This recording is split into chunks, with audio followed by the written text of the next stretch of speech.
5회 몇 번 할 차례고 29번 29번을 봅니다. 자, 이 29번에서는 별장에 대해서 여러분이 좀 알아놔야 되는데, 자, 총체적으로 잡아주겠습니다. 별장. 별장은 뭐도 별장이 될 수 있느냐?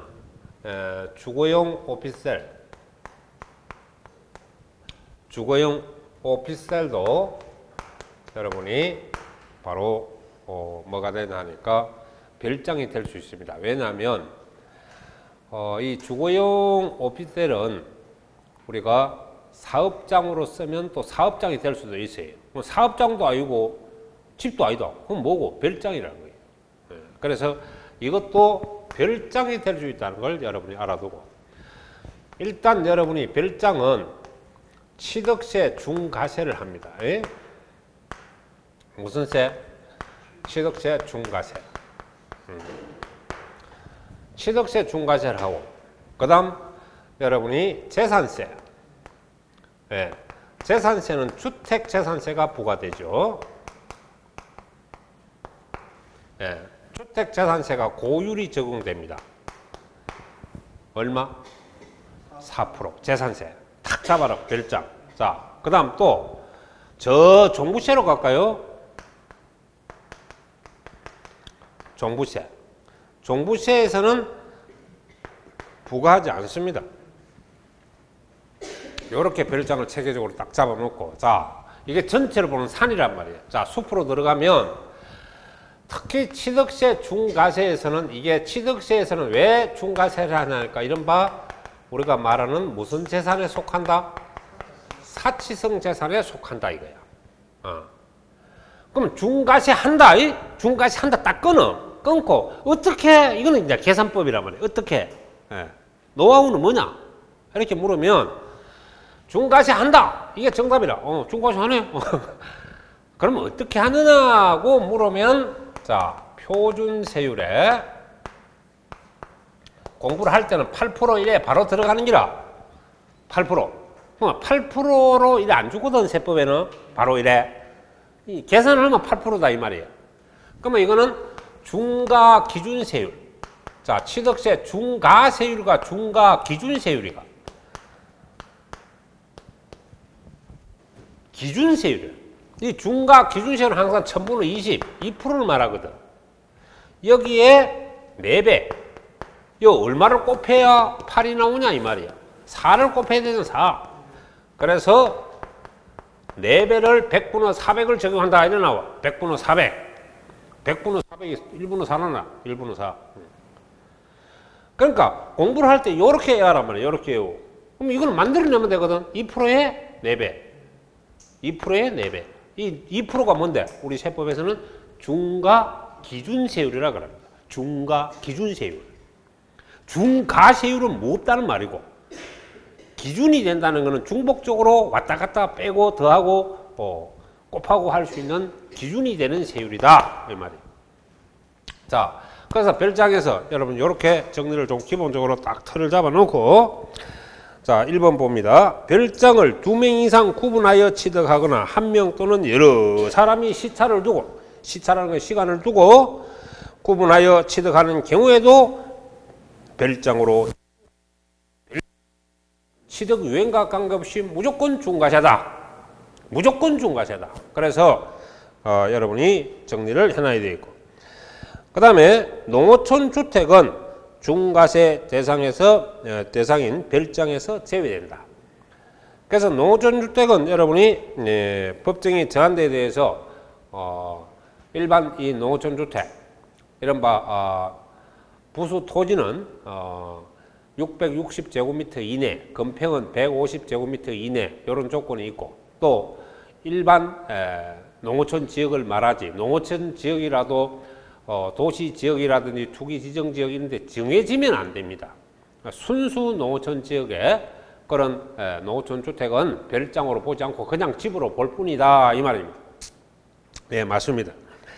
그 다음 별장의 부속 토지로서 경계가 명확하지 않는다는 건 불분명하지. 경계가 명확하지 않는다는 건 불분명하면 그 건물 바닥 면적의 10배에 해당하는 부속 토지를 본다라. 이 말은 부속 토지로 본다 줄 거라.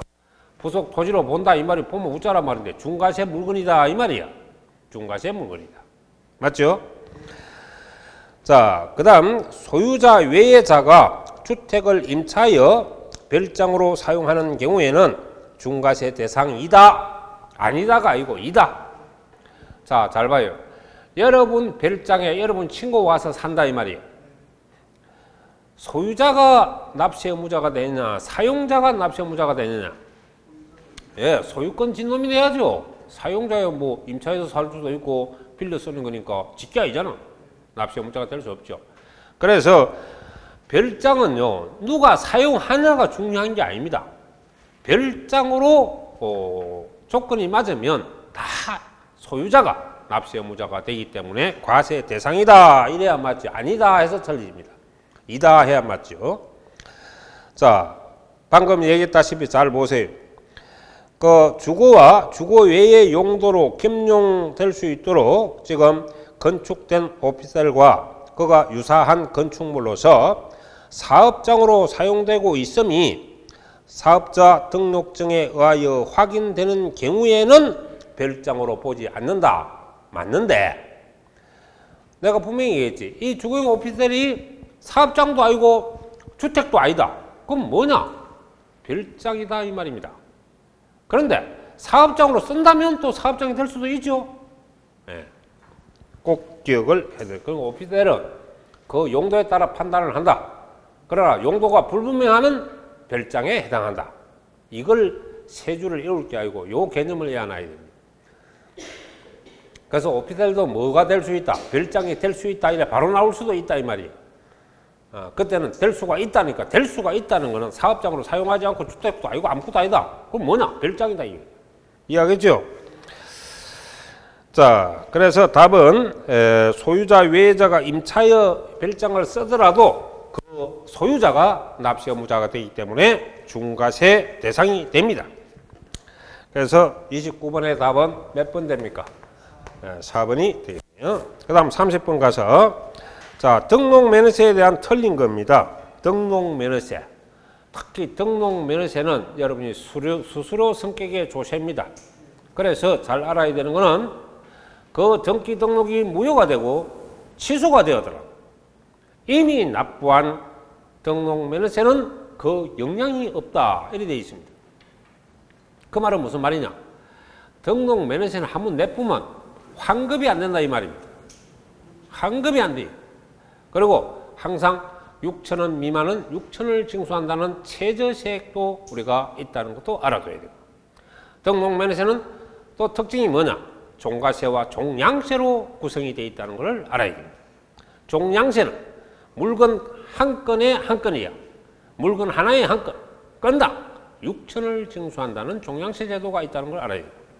또 등록면허세는 신고를 안 하고 등록면허세를 등기하기 전까지 납부만 하면 자동 신고로 보기 때문에 신고 불성실 가산세를 부과하지 않는다는 거예요. 취득세와 같은 점은 뭐가 있느냐? 등록면허세는 기한 후 신고제도가 있다니. 기한 후 신고제도. 네. 이런 걸 여러분이 좀 알아둬야 되는 것이 특징이다. 자, 근데 기본적으로 틀린 것은 그랬습니다. 여기다 부동산 등기에 대한 여러분이 납세지는 바로 부동산 소재지를 원칙으로 하는데, 자, 소재지는 지방세가 전부 소재지죠. 재산세도 소재지고, 취득세도 소재지고, 등록면허세도 소재지입니다.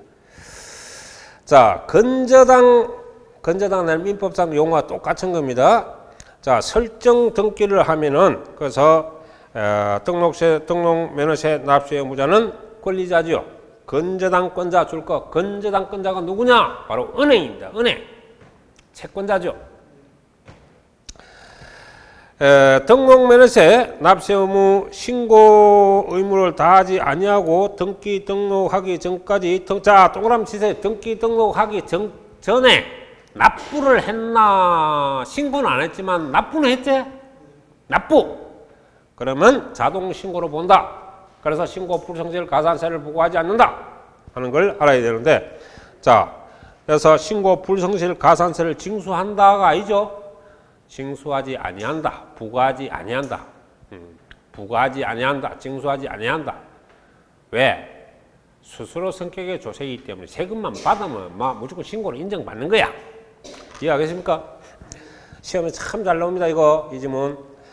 자, 그 다음 나오네요.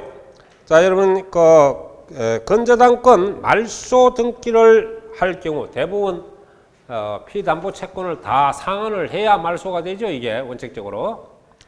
자, 그러면 여기서 납세 의무자는 건저당권 설정자 또는 말소 대상 부동산의 현재 소유자이다. 무슨 등기를 했노? 말소 등기를 했나? 설정 등기를 했나? 말소 등기를 하면은 소유권이 누구 설정자로 넘어오죠. 그래서 설정자가 납세의무자가 되는데, 이 설정자는 채무자를 말하는 것입니다. 아시겠습니까? 자, 그 다음에 등록명세 납세 의무자는 재산권 그밖에 이게 그밖에 건당 6천을 말합니다. 권리 설정 변경 소멸에 관한 공부에 등기 또는 등록을 하는 자이다 하는 것이 맞죠? 그러니까 이 뭡니까? 그러니까 5번은 등기부 맹의자 원칙입니다. 등기부 맹의자 원칙. 무슨 자 원칙? 등기부에 이름이 올라간 사람이 납세 의무자예요. 자, 잘 들으세요. 대한민국 세법이 톱니바퀴처럼 아주 정밀합니다. 그래서 왜 그렇게 정밀하냐? 유태인들이 와서 깜짝 놀란 법률이 바로 우리나라 세법입니다. 그만큼 정확하게 해놨습니다. 머리가 그만큼 좋기 때문인데, 저 인도 사람한테 갖다 주면 이거 복잡하도 다 던질 그런 법률이에요. 유태인들이 제일 이제 두려워하는 게 우리 한민족 두뇌입니다. 왜냐하면 자기들 머리보다 우리가 좋기 때문에. 유태인이 좋은 게 아니에요. 우리 한민족 머리가 엄청나게 좋습니다. 뭐로 증명하냐? 그 밤새도록 증명해도 내가 할 수 있습니다. 그만큼 우리 민족들이 머리 하나는 기차인데, 여러분이 알아야 될 게, 이 부동산도 알고 이렇게 융통성을 부려야지, 모르고 융통성을 부리면 상당한 손실이 큽니다. 그래서 이런 경향을 알아야 됩니다. 여러분이 지금 재산이 여러 개가 있어요. 특히 집 같으면, 주택 같으면 뭐 잘 알기로 2주택 이상이 되면 세금이 있다는 걸 알고 있죠. 근데 재산은 탐나고 집은 갖고 싶고 미치겠다. 그럼 그 미친 걸 해결해야 된단 말이에요. 그래서 자녀 명의로 여러분이, 소유권은 여러분이 지고 있고 여러분 성인 자녀 명의로 등기를 치는 게 있죠. 그게 발각이 되면 발각되는 놈도 내야 됩니다. 세금 둘 다 내야 됩니다. 취득세를 둘 다 내야 됩니다. 등기부 올라간 놈도 내야 되고, 실제 소유권자도 신고 불성실로에 걸려가지고 여러분이 내야 됩니다. 그래서 발각이 안 되도록 해야 됩니다. 그러면 발각이 되면 또 해결을 해야 되겠죠. 그 해결사는 자녀의 능력이 돼야 됩니다. 그러니까 능력이 되는 사람한테 해야 돼요. 그럼 능력이 안 되니까 또 그렇게 하는 경향이 있죠. 그러면 자녀를 갖다가 임대 사업자로 변화를 시키면 발각이 되더라도 입증이 되니까 여러분 자녀만 취득세를 부담하면 되는데, 그걸 못하게 되면 가산세까지 얻어맞아서 세금 폭탄을 맞게 돼 있어요. 그래서 명의 이전을 하더라도 분명하게 알고 해야 됩니다.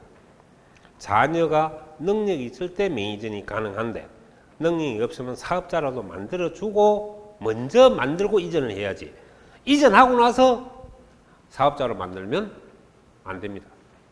항상 하기 전에 모든 걸 갖춰놓고 재산을 이전시키라. 그래야 나중에 소득 증명을 할 수가 있대. 아시겠죠? 네, 그까지 이야기했으니까 여러분이 꼭 알아들으리라 믿습니다. 자, 그 다음에 31번 보시죠. 그래서 이 30번의 답은 뭐가 되노, 그럼? 몇 번이고? 3번이지? 자, 31번. 31번에 보면 재산세에 관한 설명으로 틀린 겁니다.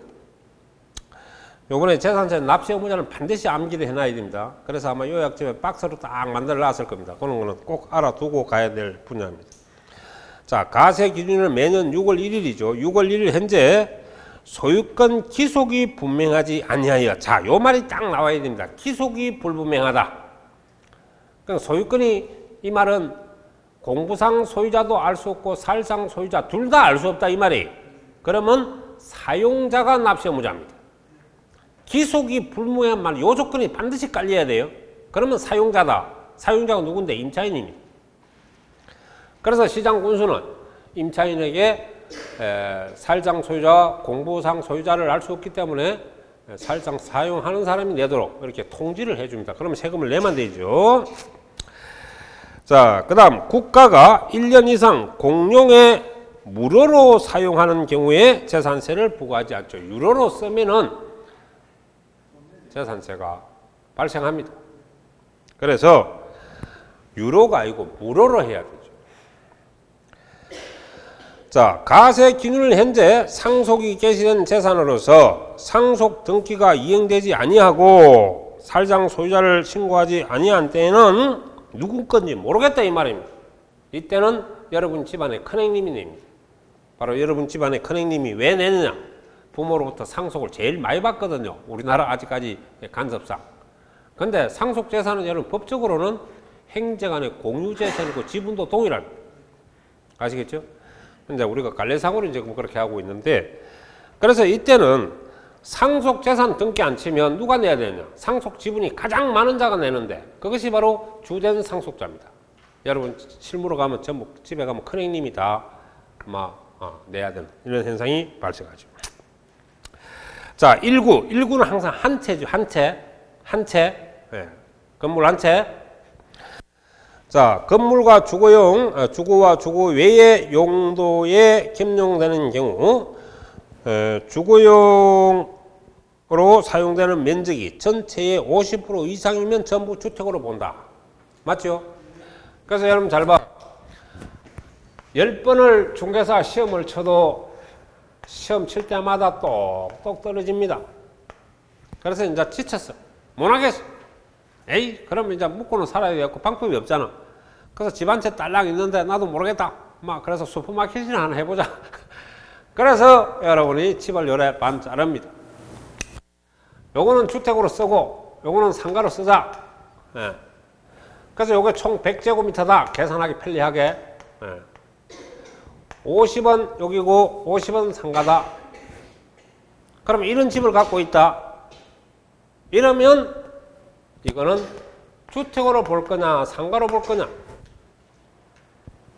주택으로 볼. 주택으로 본다는 말이 무슨 말이냐 하니까 주택재산세 물건이다 이 말이라. 주택으로 본다 이 말은 주택재산세 물건이다. 무슨 말인지 알겠지? 근데 에이씨 그러면 안 되겠다. 요래 했다. 면적이 이쪽이 크지? 이때는 주택만 주택으로 보고 상가는 상가대로 각각으로 보니. 무슨 말인지 알겠습니까? 한 채, 1구라는 건 한 채입니다. 이거는 재산세에서 판단하는 기준이에요. 자, 그 다음에 가서 동일한 재산에 둘 이상 세율에 해당하면 항상 큰 거, 국가는 큰 걸 좋아한다 했지? 높은 세율, 큰 세율을 적용한다는 겁니다. 높은 세율을 해야 되고 큰 세율을 해야 된대. 자, 그래서 답이 2번이 무료로 써야 비과세지 유료로 쓰면 과세합니다. 자, 그 다음에 이제 32번에 가서 여러분이 그 정리를 좀 보면 요거는 뭐로 해야 맞단 말이고 무료로 해야 맞는 소리죠. 그 다음 32번. 자, 여기서 지방세 징수에 대해서 여러분이 나와 있는데 요 지문 반드시 숙지를 해 가야 됩니다. 이번에 납세 의무자는 재산세 납부세액이 500만원을 초과하는 경우 자, 납부할 세액의 동그라미 치라. 일부가 전부가 일부. 요 말이 맞아야 되고 500만원 초과가 나와야 됩니다. 이러면 납부기간이 지난 2개월 이내에 분할해서 두 번 나누어 낼 수 있다. 그래서 900만원이 나오면 500만원 납기 안 내고 400만원을 2개월 안에 내라. 45일 이내가 이래 개정됐다. 그래서 2개월 이내 분할. 그러니까 분납은 전부 2개월 이내라는 걸 꼭 알아둬. 자, 그 다음에 이제 여러분이 분할하여 납부할 수 있다. 맞죠? 자, 고지서 장당, 매당, 한 매당, 한 장당, 뭐 같은 말입니다. 재산세로 징수할 세액이 2,000원 미만, 동그라미 치고 미만. 2,000원 이하는 징수합니다. 2,000원 미만은 징수하지 않는다. 왜? 종이값도 안 나오니까. 그런 말이죠. 자, 납부 세 번째, 납세 의무자는 납부세액의 1,000만을 초과하는 경우, 자, 지방자치단체 관할구역 안에 소재하는 동그라미 쳐라 부동산에 한하여 법령이 정한 바에 따라, 이 법령은 법에는 대통령령에 의하여 이래 나옵니다. 그래서 시험 치러 가면 법령, 대통령령 좀 같은 말입니다. 자, 그래서 이런 경우에는 물납을 할 수 있다. 그래서 물납은 내야 할 세금이 일단 1,000만 원이 넘어야 됩니다. 초과죠. 그리고 여러분은 부동산 납부라는 걸 알아둬야 됩니다. 무슨 납부? 부동산 납부. 작년에 이게 집중해서 출제가 되었습니다. 물납제도에서. 자, 그 다음 네 번째, 법인의 임대한 상가 건축물은 건축물 재산세를 부과한다 안 한다? 당연히 하죠. 임대행고도 자기가 사용을 하던 소유자에게 다 재산세가 부과가 됩니다. 그래서 여러분이 부과하지 않는다고요. 부과한다 해야 맞죠. 그래서 4번이 되겠습니다. 보통징수방법에서 다섯 번째 봅니다. 부과징수에 의하여 납부 기한까지 재산세를 납부하지 아니한 경우에는 가산금을 부과합니까? 가산세를 부과합니까? 한 번 더 강조합니다. 재산세와 종부세는 원칙적으로 가산세가 없습니다. 만일에 납부 기한까지 미납을 하게 되면 뭐가 되느냐? 가산금, 법정 이자가 붙죠. 세가 붙는 게 아닙니다. 세는 신고조세, 취득세, 등록면허세, 소득세, 여기에 가산세가 붙지, 재산세와 종부세는 가산세는 적용하지 않고 가산금을 부과한다. 이게 원칙입니다. 자, 그 다음 여러분 보면은 그래서 33번은 봅니다. 자, 납세 의무자가 나와 있는데 여러분이 그 요약집을 한 번 더 읽어 보시죠. 계속 이거는 반드시 재산세에서 알고 있어야 할 내용입니다. 60페이지 요약집 보면 그 원칙 박스 딱 만들어 놨죠. 포인트를 내가 쫙 찔러 놨습니다. 진하게. 60페이지 박스 나오네. 납세 의무자. 개인 법인 다 납세 의무자 돼. 지방세는 개인 법인 차이가 없다. 전부 납세 의무자다. 지방 취득세도 납세 의무자고, 등록면허세도 납세 의무자고, 재산세도 납세 의무자다. 종부세도 납세 의무자고. 그럼 소득세에 가면 이제 소득세에서는 법인은 법인세를 내고 개인은 소득세를 낼 뿐입니다. 그 박스 나와 있지. 그래서 항상 사실상 소유자라는 뜻은 유골을 현재로 판단하지 과거도 묻지 않고 미래도 묻지 않습니다. 그런 걸 잘 보셔야 되겠고, 자,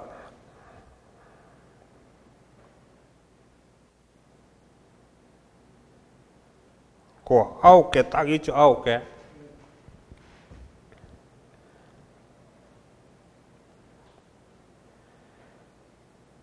그러니까 상속받으면 주된 상속자가 상속 지분이 가장 많은 자란 말이에요. 그러면 여러분 집안에서 누가 제일 많이 받아가지? 네, 그렇지. 그래서 내가 큰형님 하는 거야. 네. 만일에 똑같이 받아가면 이제 그 중에서 상속 지분이 가장 많은 자인데 똑같이 받잖아. 그러면 연장자야, 연장자. 봐라. 이래 봐도 형님이고 저래 봐도 형님이지. 그래서 큰형님이라는 거예요.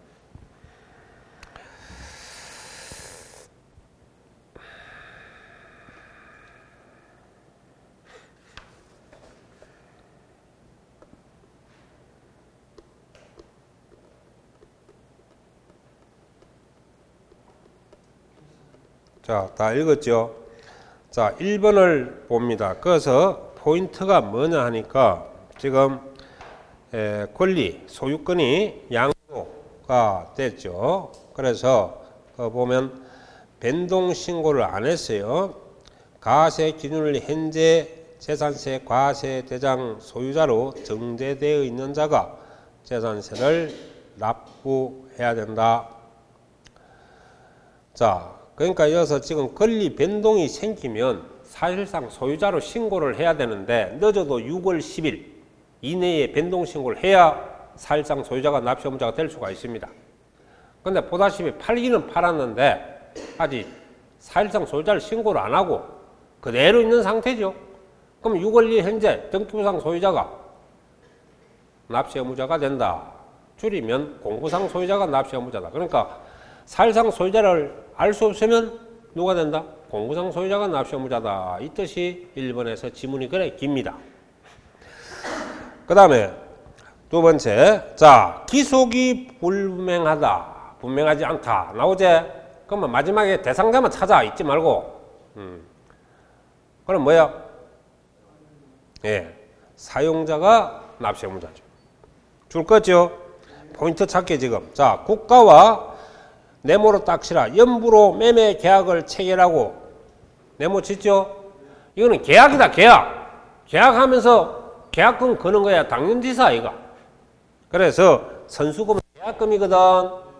그럼 이거는 포인트가 아니라 연부 계약의 절차를 형식을 설명할 뿐이라. 요거는 포인트가 아니고 포인트는 뭐냐?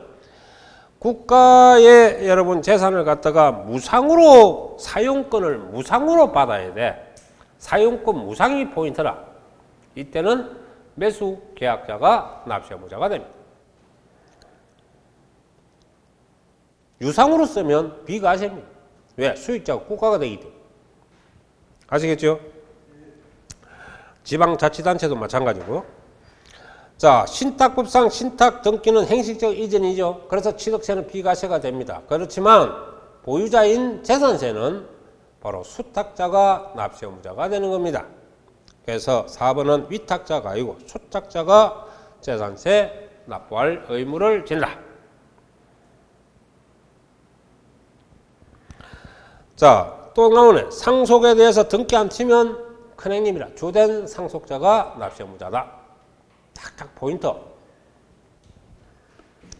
그러니까 뭐 가방 크다 공부 잘하냐 그게 아니잖아. 포인트만 딱 잡으면 되는 거야. 그래서 오히려 지문이 길면 생각할 수 있는 여건을 많이 주거든요. 그래서 쉬운 겁니다. 오히려 짧은 게 문제죠. 자, 그래서 그 답은 몇 번이 되겠습니까? 33번의 답은 4번이 되겠습니다. 그 다음에 34번에 가서 자, 재산세와 종부세를 통합한 문제입니다. 과거에는 이런 유형으로 출제도 좀 돼 있죠. 그래서 재산세와 종부세에 관한 설명으로 틀린 건데, 자, 가세 기준일은 종부세와 재산세가 항상 동일한 6월 1일 납세 의무가 성립을 합니다. 그래서 현재 토지분 재산세 납세 의무자로서 종합합산 과세 대상인 경우 과세 대상 토지의 공시가격 합한 금액이 5억 원을 초과하면 종합부동산세 납세 의무도 있다. 종5 종합에 동그라미 치고 5억에 동그라미 쳐서 외울 때 종5 주룩 별팔 딱 기억해야 됩니다. 가격 기준입니다. 5억 전부 초과죠. 5억 초과. 자, 이때는 개인도 5억 초과고 법인도 5억 초과라는 걸 알아둬야 됩니다. 자, 그 다음 종합부동산세는 토지에 대하여 종합합산, 별도합산, 분리과세 대상으로 구분하여 과세한다. 틀렸죠? 이게 재산세에 가면 우리가 종별분 세 가지로 구분합니다만은 종합부동산세는 분리과세가 없습니다. 분리과세는 재산세만 있을 뿐이라 했죠. 종부세가 없어요. 그러면 어떻게 하는데? 종부세의 토지는 종합과 별도로만 구분한다. 별도로만. 분리과세는 구분 대상이 아닙니다. 왜? 재산세 과세 대상일 뿐이니까. 종부세는 없죠. 그래서 여기서 뭐가 빠져야 맞느냐?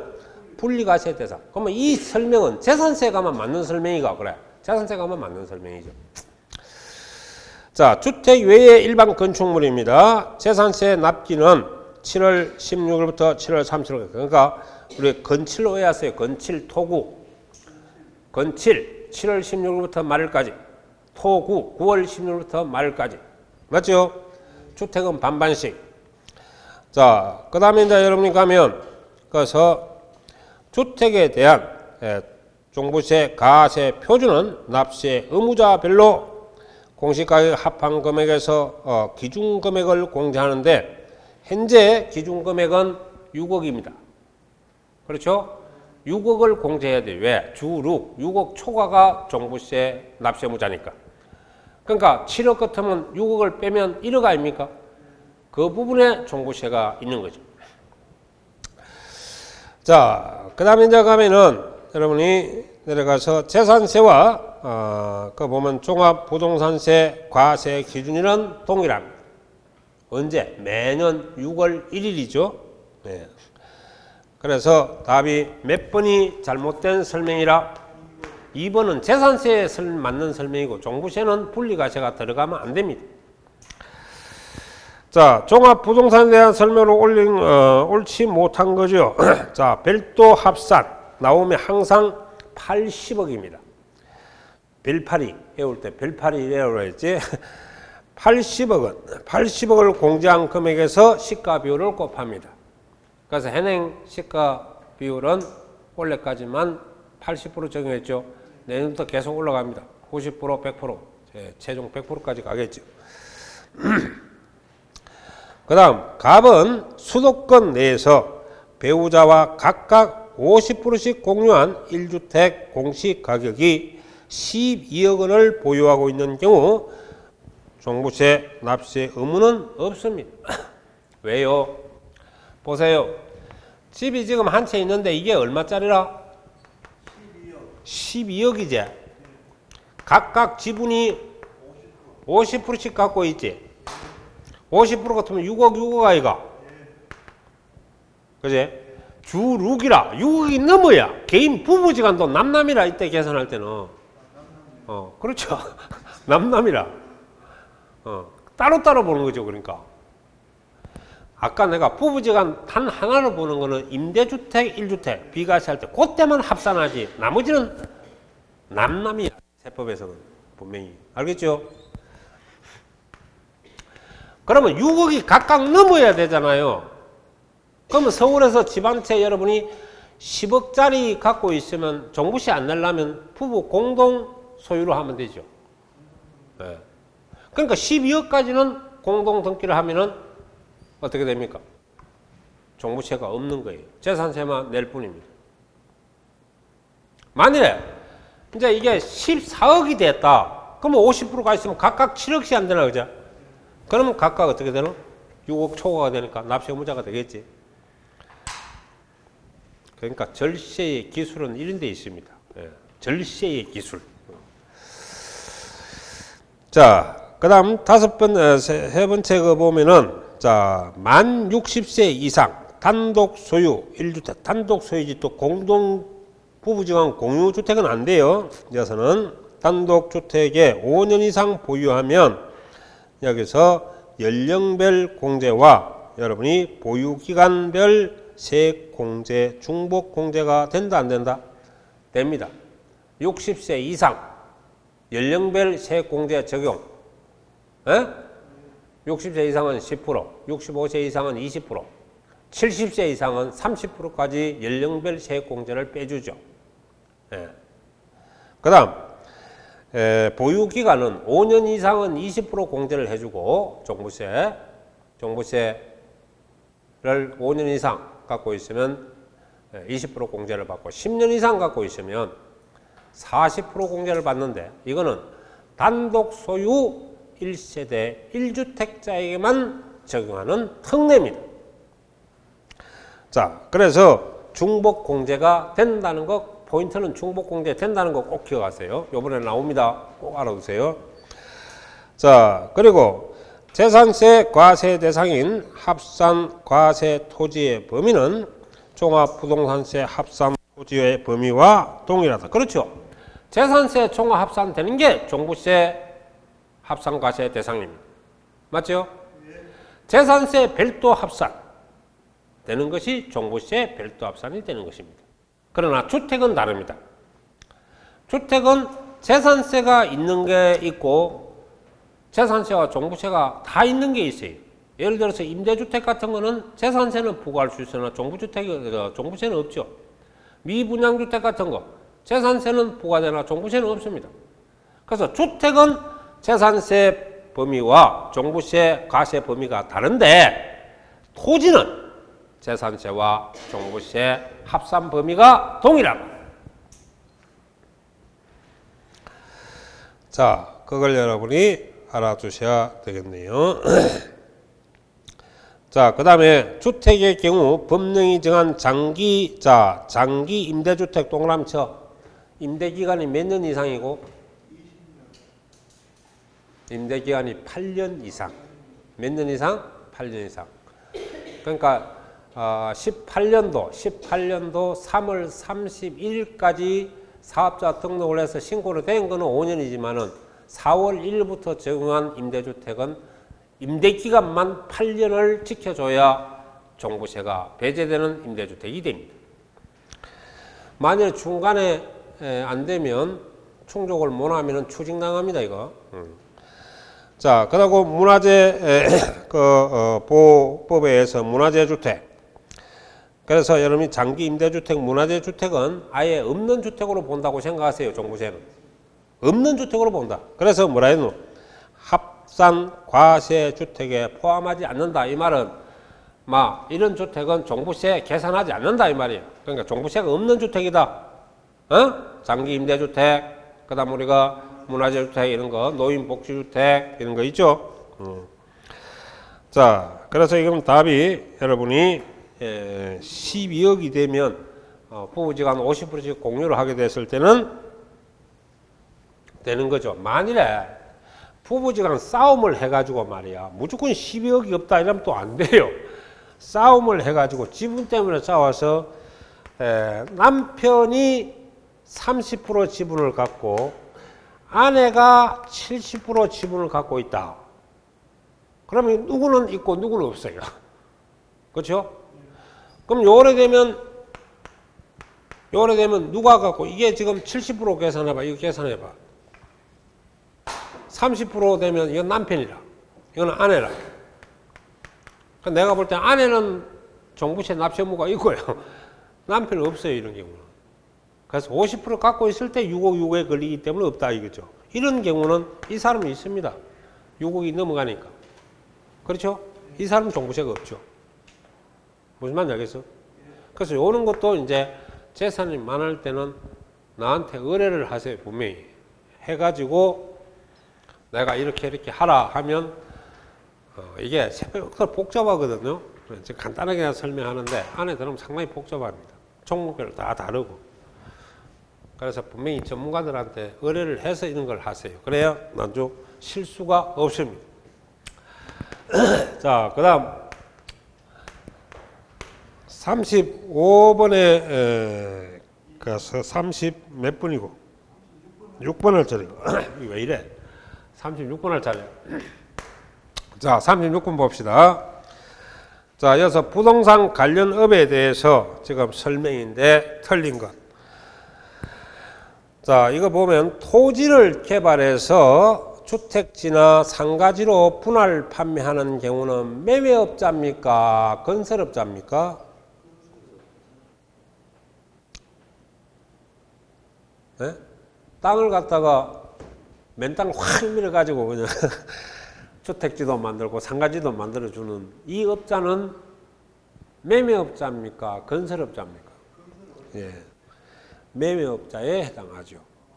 건설업자는 오직 주택을 지어서 팔아야 됩니다. 주택을 지어서 파는 자는 건설업이고 나머지 토지 개간해서 팔아먹는 건 매매업자입니다. 자, 그 다음 매매업자. 매매업자는 속된 말로 부동산이 상품이에요. 상품. 여러분 옷 파는 거하고 똑같아.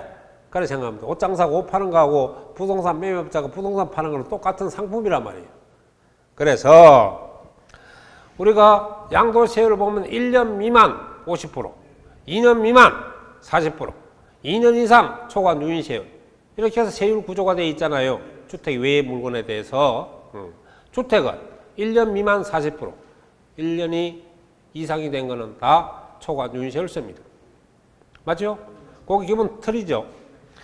자, 그런데 이 매매업자는 그런 게 필요가 없습니다. 왜냐하면 이 사람은 부동산을 샀다 팔아야 돈을 버니까 그게 적용하지 않고 무조건 매매업자의 부동산 상품에 대한 양도 매매에 대한 세율은 전부 초과 누진세율을 씁니다. 최소 6%에서 최고 42%까지 초과 누진세율, 일반세율을 씁니다. 아시겠죠? 그래서 초과 누진세율 줄 거고 그걸 우리는 기본세율, 일반세율이라 그런다. 말장난하면 기본세율 또 뭐라 한다? 일반세율. 요거 주의하세요. 그래 이게 여러분 어디에 있느냐? 다 있다, 다 있어. 어디서 새로 만들어진 게 아니거든.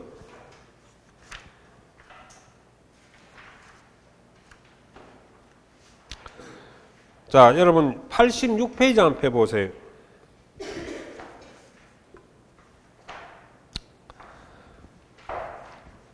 (86페이지) 제일 밑에 보면 6번 가로 6번이 있죠. 봅시다. 매매업자 토지 등 보유기한 2년 미만인 경우에도 초과 누진세율을 적용한다 했지.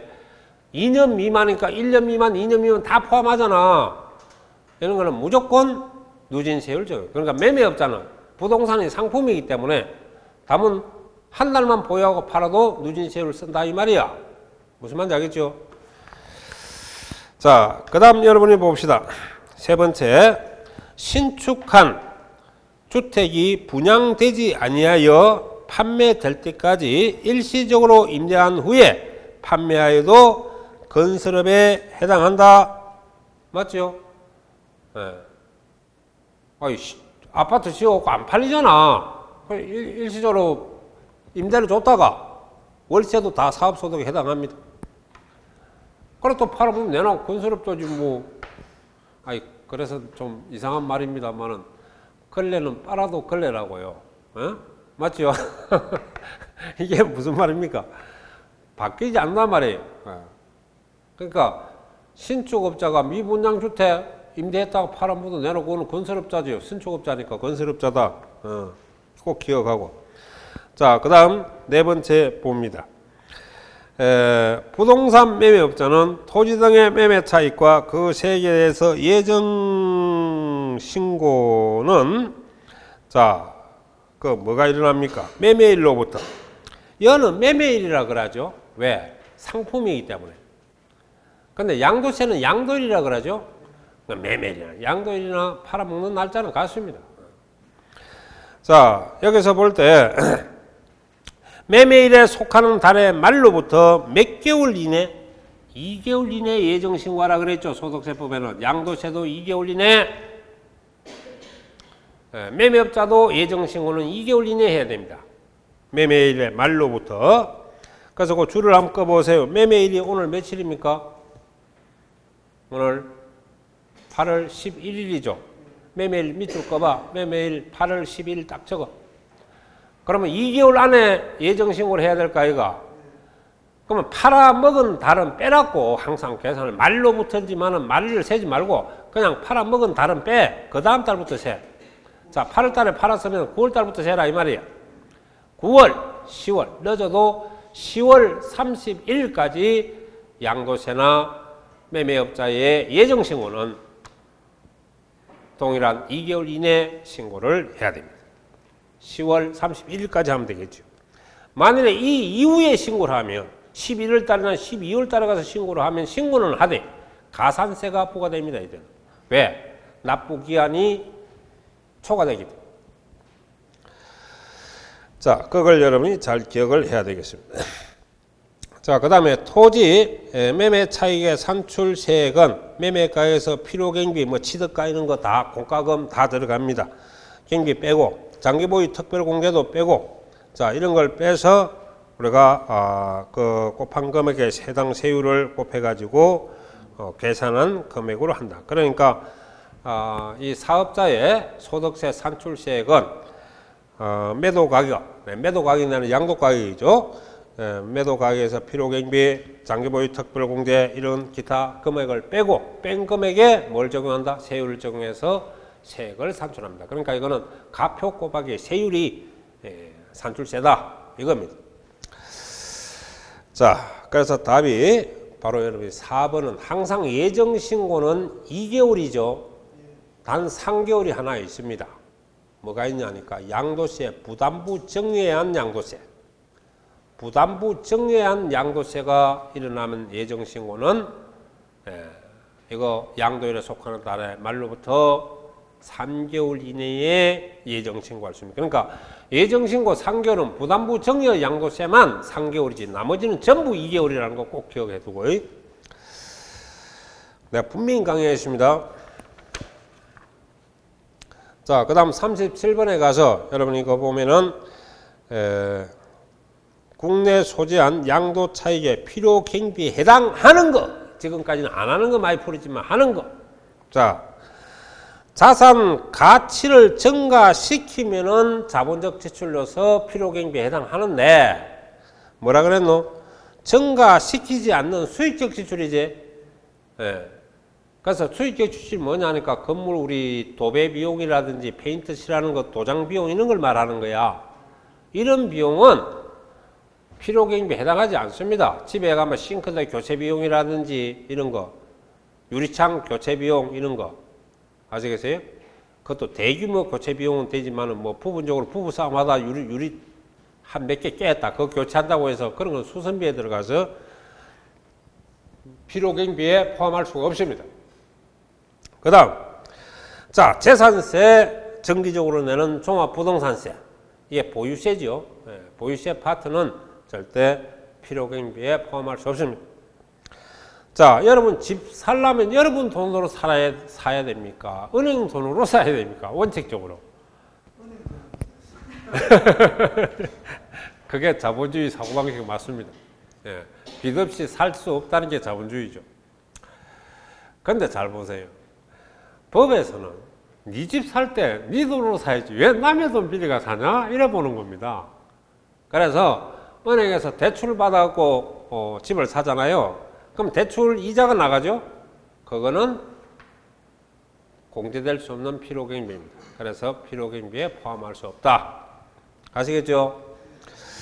자, 그 다음 상속세. 상속세도 절대 필요경비에 해당할 수 없습니다. 증여세도 원칙적으로 필요경비는 안 되지만 증여세가 유일하게 필요경비가 될 수 있는 유일한 방법은 배우자와 직계 존비속 간의 증여재산 이월과세, 아까 이월과세 할 때만 증여세가 필요경비에 들어가지 원칙적으로 증여세는 필요경비에 포함할 수 없다.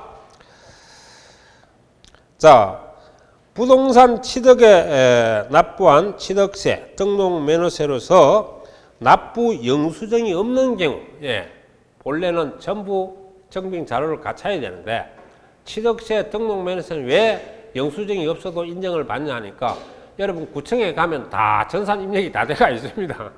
주민등록번호만 탁 치면 탁 튀나옵니다. 단장. 아시겠죠? 그래서 이런 거는 영수증 관계 없습니다.